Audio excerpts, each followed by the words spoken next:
चलिए बिस्मिल्लाह। टॉपिक जो आज हमने पढ़ना है X rays diffraction by crystal. Crystal method भी आप बोल सकते हो, डायरेक्ट आप बोल सकते हो क्रिस्टल्स की मदद से। ये जो कॉन्सेप्ट है ना एक्स रेज डायफ्रैक्शन का, ये अभी हमने पूरा टॉपिक जो पढ़ना था ना शुरू से, ये वैसे आपके पेपर्स में जो टॉपिक आएगा पूरा ऐसे आता है कि आप एक्स रेज की सबसे पहले डायफ्रैक्शन की बात करते हो, कैसे एक्स रेज डायफ्रैक्ट होती हैं। उसके बाद फिर हम डायफ्रैक्टिंग ग्रेटिंग एक टॉपिक आता है इसी डायफ्रैक्शन में, वो भी टॉपिक है, ठीक है आपका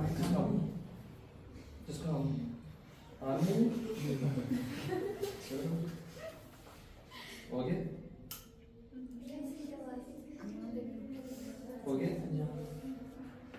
अच्छा, ये वाला जो टॉपिक है ना X rays diffraction by crystal method, इसमें हमने ये बताना है कि कैसे आप किसी भी एक्स रे को डायफ्रैक्ट करवा सकते हो।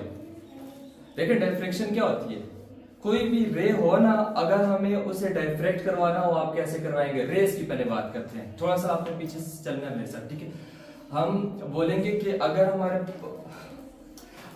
पास एक लाइट हो, ठीक है, आप उसे कहीं से डायफ्रैक्ट करवा रहे हो तो क्या करना पड़ेगा हमें, हम उसे एक स्मॉल से होल में से लाइट को एंटर करवाते होते हैं ना, फिर क्या होता है वो जो लाइट होती है वो पूरे रूम में डायफ्रैक्ट होकर फैल जाती है। एग्जांपल में हम कैसे बच्चों को समझा रहे थे, जैसे देखिए अगर हमारे पास रेज है या लाइट है, लाइट रे ही होती है ना, अगर हम इसे रिफ्लेक्ट करवाएं, रिफ्रैक्ट करवाएं या डायफ्रैक्ट करवाएं, रिफ्लेक्ट और रिफ्रैक्ट का कॉन्सेप्ट है। डायफ्रैक्ट का क्या होता है, आप छोटी सी ओपनिंग में से लाइट को एंटर करवाते हो, ठीक है, और वो स्प्रेड हो जाती है, पूरे रूम में एंटर हो जाती है। जैसे हम बोले सपोज हमारे पास पूरा एक रूम है ना, ठीक है, और आप खिड़कियां दरवाजे सब कुछ बंद करते हो, लाइट भी अंदर बंद कर देते हो, तो अंदर क्या होगा, रूम के अंदर अंधेरा। आप बिल्कुल एक छोटा सा सुराख कर ले रूम के अंदर कहीं पे भी, तो उस छोटे से सुराख से एंटर होने वाली लाइट ना आपको रूम के अंदर हर एक चीज दिखा देगी। इसका ये मतलब होगा वो लाइट एंटर हुई है ना जब छोटे से सुराख के अंदर, तो वो फैल गई है, स्प्रेड हो गई है, डायफ्रैक्ट हो गई है।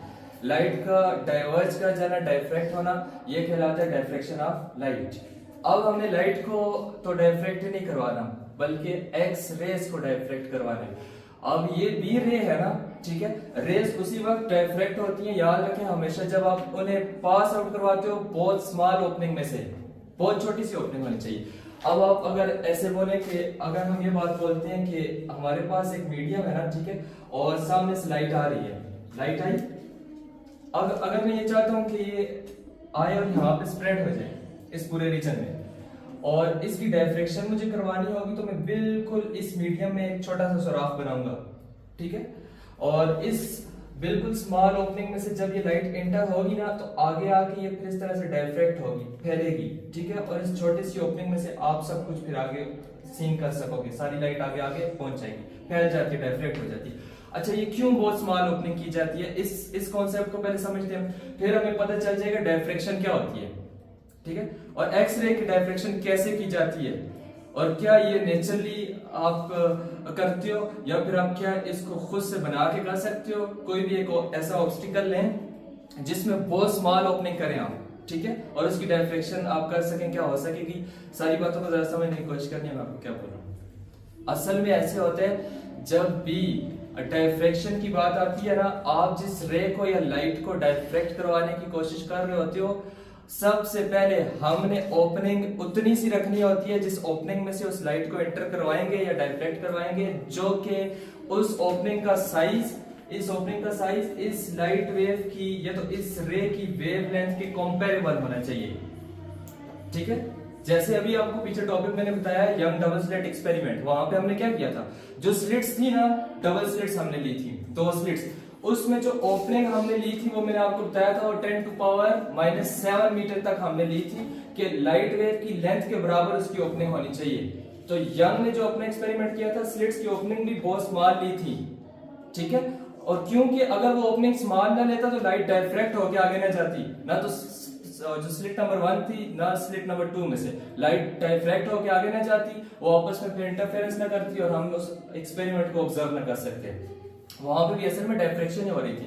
लाइट्स एक स्लिट में से डायफ्रैक्ट होके गई, नीचे वाली दूसरी स्लिट में से डायफ्रैक्ट होके गई, आगे जाके वो इंटरफेरेंस हुआ था उनका, ठीक है। फिर कंस्ट्रक्टिव इंटरफेरेंस हमने देखा था, डिस्ट्रक्टिव इंटरफेरेंस देखा था।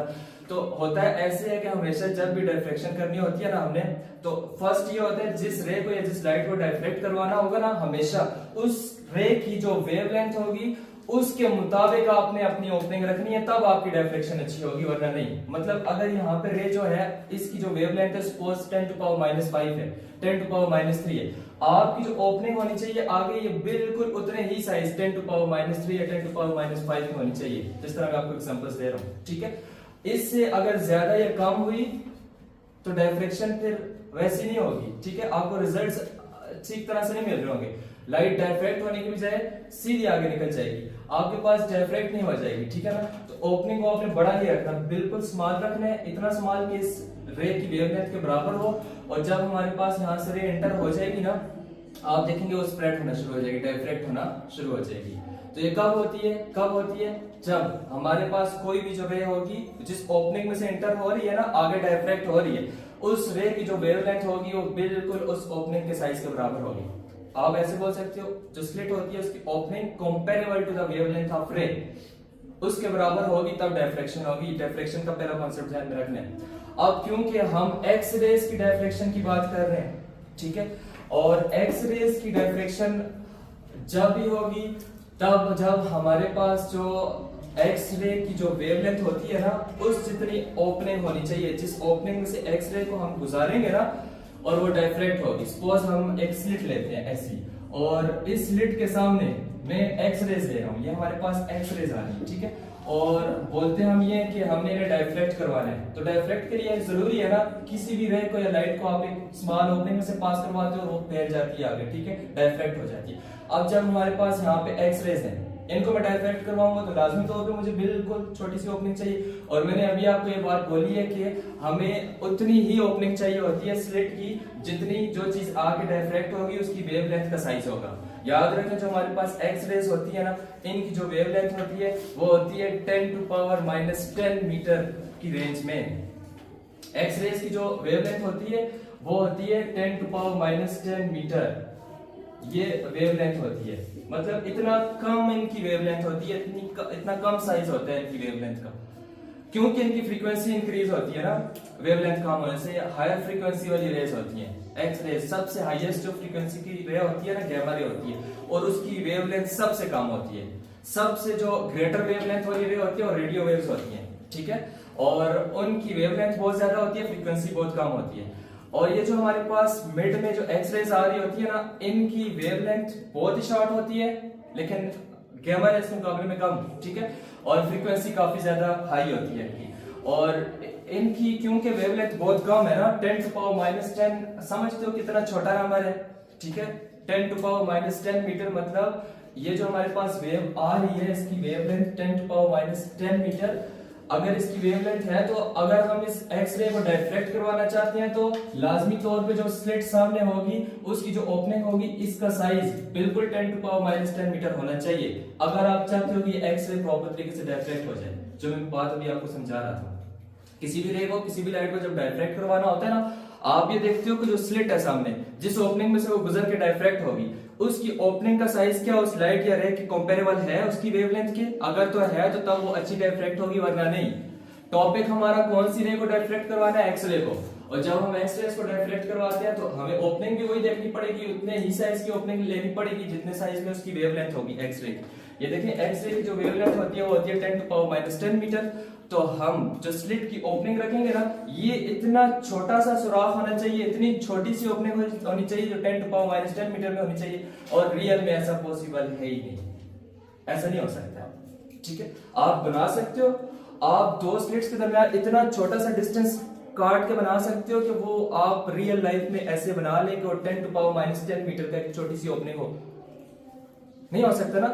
इतने कम साइज में आप लोग क्या बनाओगे? हमने जो यंग डबल स्लिट एक्सपेरिमेंट लिया था उसने इतनी स्मॉल ओपनिंग ली थी, वो भी 10⁻⁷ मीटर पे उसने स्लिट की ओपनिंग ली थी। ये तो 10⁻⁻10 उससे भी छोटी ओपनिंग है, ठीक है। अगर दो स्लिट्स हैं, सपोज अगर हमारे पास ये, जैसे हमारे पास एक पेन है, इस पेन को और इस मार्कर को, इनके दरमियान आपने एक छोटा सा सुराख बनाना है। स्लिट का मतलब ये हुआ, ठीक है।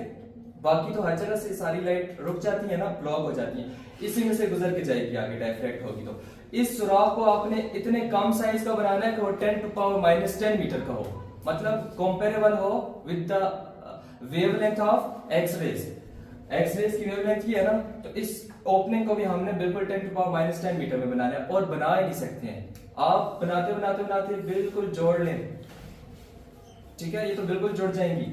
कितना कुछ इसे उठाओगे और कितनी सी आपको, आप तो मुझे नहीं कर सकोगे आप, ये तो पॉसिबल ही नहीं है इतने कम साइज में स्लिट बने, ओपनिंग बन सके। और उसमें से जब एक्स रेज इंटर हो, ठीक है, तो और तभी वो प्रॉपर डायफ्रैक्ट करेंगी, वरना नहीं हो सकता। तो ये प्रॉब्लम बन के आ गया था। हम क्योंकि एक्स रेज की डायफ्रैक्शन करना चाहते थे और पॉसिबिलिटी नहीं थी कि हम एक्स रेज के मुताबिक एक ओपनिंग बनाएं स्लिट की, और उसमें से वो एक्स रेज गुजरेंगी, ठीक है, इसी ओपनिंग में से, तब डायफ्रैक्शन होगी, वरना नहीं होगी। तो क्योंकि अब रियल लाइफ में पॉसिबल था नहीं, इसलिए एक्स रेज की जो डायफ्रैक्शन थी वो हमने किसी नेचुरल सोर्स की तरफ हमें जाना पड़ा, ठीक है। मतलब हम इसको आर्टिफिशियली खुद इसको नहीं डायफ्रैक्ट करवा सकते खुद। अगर हम एक ओपनिंग बनाए ना, ठीक है, इस ओपनिंग से अगर हम डायफ्रैक्शन करवाना चाहें तो हमसे खुद से नहीं हो सकेगा।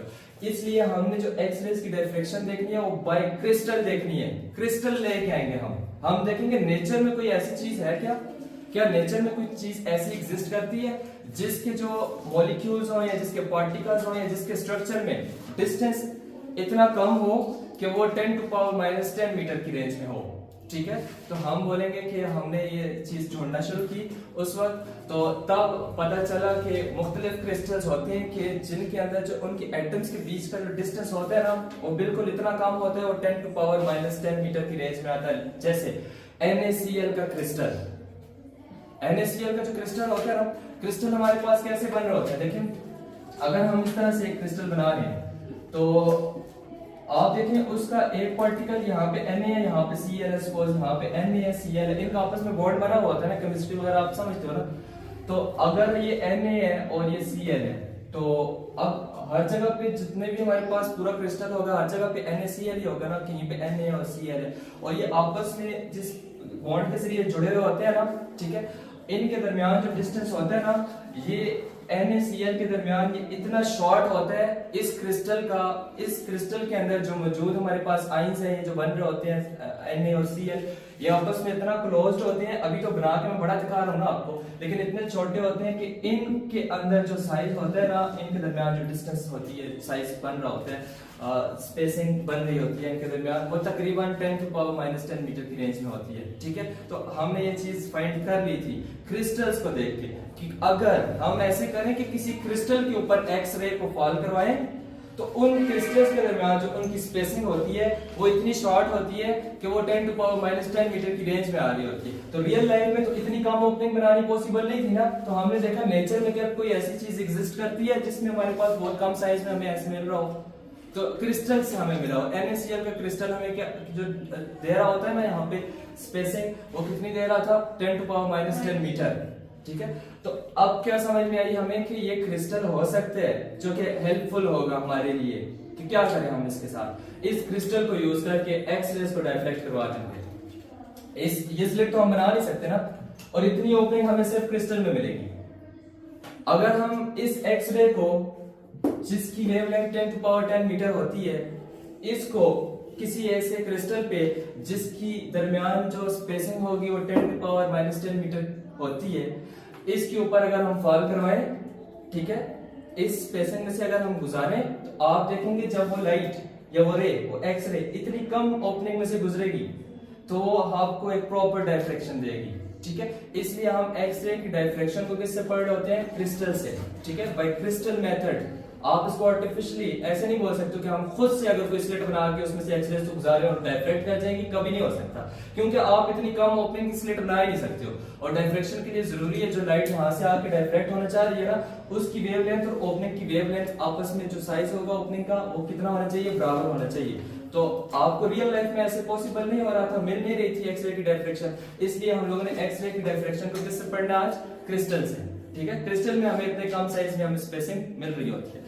अब जब हम इसको क्रिस्टल के जरिए डायफ्रैक्शन इसकी कर रहे होते हैं तो क्रिस्टल के जरिए जो एक्सरेज की डायफ्रैक्शन हो रही होती है कैसे हो रही होती है, ठीक है। आपको कैसे क्रिस्टल से डायफ्रैक्ट होकर आपको पैटर्न्स मिलेंगे, याद रखें। सुने, अभी हमने पीछे ये पढ़ा है ना इंटरफेरेंस को।